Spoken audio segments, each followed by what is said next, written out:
এখন তো মুসলিম রাষ্ট্রেও বাবা শিবের মন্দির তৈরি হয়ে গেছে। আমাদের শিবরাত্রিকে সামনে রেখে আপনারা এই সিচুয়েশনটা দেখতে পাচ্ছেন যে শয়ে শয়ে লোককে ইনভাইট করেছে এবং বহু লড়াই করে এখানে একটি পূজার মন্দিরও তৈরি হয়েছে। এই কাজ দেখে আমরা উদ্বুদ্ধ হচ্ছি, এটা ধীরে ধীরে তাতে ছড়িয়ে পড়ে। শিবের দয়ায় যদি বাংলা, বাবা মহাদেবের আশীর্বাদে, বাবা শিবের কৃপায়, ব্রহ্মা বিষ্ণু মহেশ্বরের তেজ বীর্য, সেই ক্ষমতায়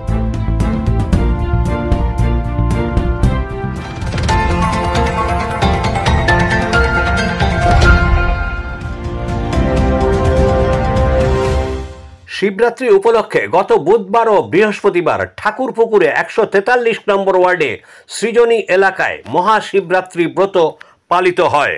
মাখন শিকদার ও সবিতা শিকদারের মূল উদ্যোগে এই পূজার পরিচালনায় ছিল আমরা সবাই। পাশাপাশি এই অনুষ্ঠানের দায়িত্ব সামলেছেন বিজেপি নেতা সমীর শিকদার।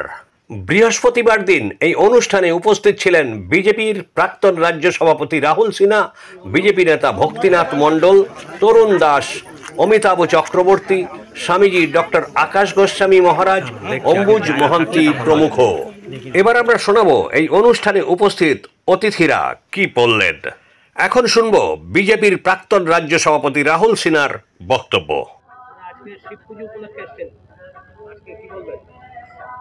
না, দেখুন, বাবা ভোলেনাথের যে পুজো সারা বিশ্ব জুড়ে হচ্ছে, শুধু ভারতবর্ষে নয়। আর দিন দিন তো বাবা ভোলেনাথের মহিমা আরও প্রচার হচ্ছে। এখন তো মুসলিম রাষ্ট্রেও বাবা শিবের মন্দির তৈরি হয়ে গেছে। সেই কারণে আমি মনে করি যে ন্যায়ের দেবতা এবং পালন করবার এবং রক্ষা করবার কর্তা তিনি। আমাদের এই দেশে আমরা ব্রহ্মা বিষ্ণু মহেশ্বর সহ আমাদের মাতৃদেবীদের আরাধনা আমরা বরাবরই করে আসছি।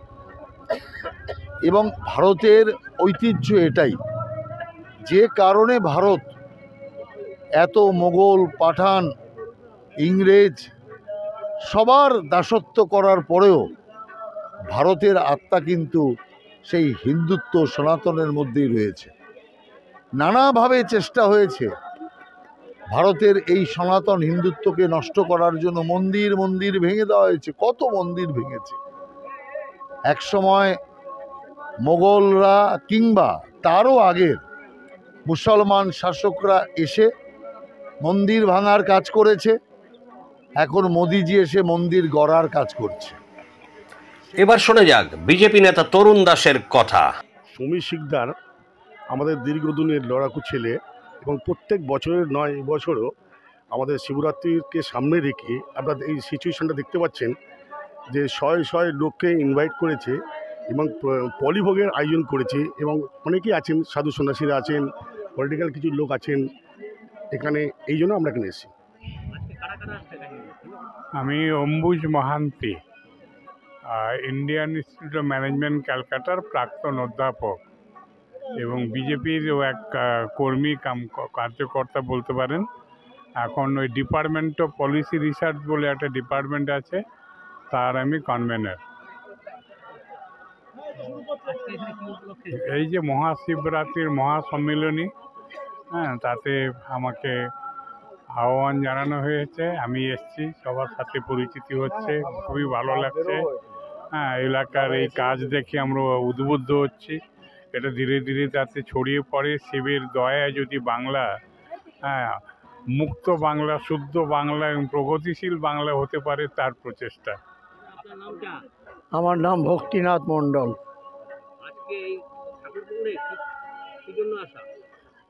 ব্যাপারটা হচ্ছে এই একটা অঞ্চল, যে অঞ্চলটা একদিন পুরো ফাঁকা ছিল, সেই জায়গায় সমীর শিকদারের চেষ্টায় আস্তে আস্তে সমস্ত মানুষের সমাগম হচ্ছে এবং বহু লড়াই করে এখানে একটি পূজার মন্দিরও তৈরি হয়েছে, কালী মন্দির, এবং শিবরাত্রি হয়। তাতে আপামর নেতারা, রাজনৈতিক, আইনজীবী এবং বিশিষ্ট ব্যক্তিবর্গ তারা উপস্থিত হন এবং তাদের উৎসাহের মধ্য দিয়েই এই অনুষ্ঠানকে সফল করুক। এই মহামানবের মহামিলন তীর্থ এ ভারতবর্ষে ছাড়া আর কোথাও সম্ভব নয়, সেটা আজকের দিনে দেখা যাচ্ছে এবং আগামী দিনেও এই সনাতনের বিজয় ধ্বজা আরও এগিয়ে যাবে। আমি আমার পেশায় ডাক্তার হলেও আমি কিন্তু একজন সনাতনী মানুষ। আমার নাম স্বামীজি ডক্টর আকাশ মহারাজ। আগামী দিনে ভারতবর্ষ আবার বিশ্বের দরবারে তার শ্রেষ্ঠত্ব প্রমাণ করবে এবং সমস্ত মানুষ সেই জায়গা থেকে উপকৃত হবেন, সমস্ত মানুষ একত্রিত হবে এবং বাবা মহাদেবের আশীর্বাদে, বাবা শিবের কৃপায়, ব্রহ্মা বিষ্ণু মহেশ্বরের তেজ বীর্য সেই ক্ষমতায় সনাতন ধর্ম আবার জয়যুক্ত হবে। এন মোহন রাও। আমি প্রাক্তন দক্ষিণ কলকাতা জেলা প্রেসিডেন্ট ছিলাম।